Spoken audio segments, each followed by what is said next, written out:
പുതിയ സർക്കാർ അധികാരത്തിൽ കയറിയതിനു ശേഷം രണ്ടാമത്തെ വാർത്താ സമ്മേളനവും നടന്നു. അതിൽ ആശ്വാസമായ ആദ്യത്തെ കാര്യം സിൽവർ ലൈൻ നിർത്തലാക്കുന്നു എന്നുള്ളതാണ്. അടുക്കളയിൽ വരെ കയറി കുറ്റിയടിച്ച ആ നീച തീരുമാനത്തിന് ഇന്ന് അവസാനം കുറിച്ചു.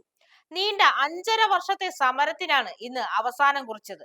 2020 മുതൽ തുടങ്ങിയ ഈ പോരാട്ടം കോഴിക്കോടും കണ്ണൂരുമെല്ലാം മധുര വിതരണം നടത്തിയാണ് അവർ അതിന്റെ സന്തോഷം പങ്കുവയ്ക്കുന്നത്. 400 കുടുംബങ്ങളുടെ ജീവിതമാണ് സമരപ്പന്തലിലേക്ക് ഒതുങ്ങിപ്പോയത്. കോഴിക്കോടും കോട്ടയത്തുമുള്ള സിൽവർ ലൈനിന്റെ കുറ്റികൾ പതിച്ച സ്ഥലത്തെ സമരപ്പന്തലിൽ ഉറങ്ങിയിരുന്ന ആൾക്കാർക്ക് ഇനി സമാധാനമായി ഉറങ്ങാം. ഇനി രണ്ടാമത്തേത് PSC ലിസ്റ്റുകളുടെ കാലാവധി നീട്ടുന്നു എന്നുള്ളതാണ്. പിൻവാതിൽ നിയമനം മുതൽ ജോലിക്ക് കാത്തിരുന്നവർ ഹാൾ ടിക്കറ്റ് കത്തിക്കുന്നത് വരെയുള്ള കാഴ്ചകൾ കണ്ട നമുക്ക് ആശ്വാസകരമായ വാർത്തയാണിത്. ഓഗസ്റ്റിൽ അവസാനിക്കേണ്ട ലിസ്റ്റുകൾ ഇനി നവംബറിൽ മാത്രമേ അവസാനിക്കുകയുള്ളൂ. ഇതും വിദ്യാർത്ഥികളെ സംബന്ധിച്ച് ആശ്വാസകരമായ കാര്യമാണ്.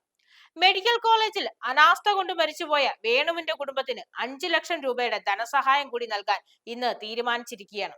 നാളെയാണ് MLA മാർ സത്യപ്രതിജ്ഞ നടക്കുന്നത്. അതിനുശേഷം സഭാ സമ്മേളനം കഴിഞ്ഞ് മാത്രമാണ് ബാക്കി തീരുമാനങ്ങൾ നടപ്പിലാക്കുക. കഴിഞ്ഞ 5 വർഷത്തിനിടയിൽ നമ്മൾ കണ്ട ഏറ്റവും വലിയ സമരങ്ങളിലൊന്ന് ആശമാരുടെയും, രണ്ടാമത്തത് കേരയിലും, മൂന്നാമത്തത് PSC നിയമനങ്ങളിലെ ക്രമക്കേടുകൾ സംബന്ധിച്ചുമാണ്. ആദ്യ 2 മന്ത്രിസഭാ യോഗം കഴിഞ്ഞപ്പോഴേക്കും ആശമാരുടെ വേതന വർധനവും കേരയിൽ സമരം അവസാനിപ്പിക്കലും പിൻവാതിൽ നിയമനങ്ങളിലും ഒരു തീരുമാനമെടുക്കാനും കഴിഞ്ഞിട്ടുണ്ട്.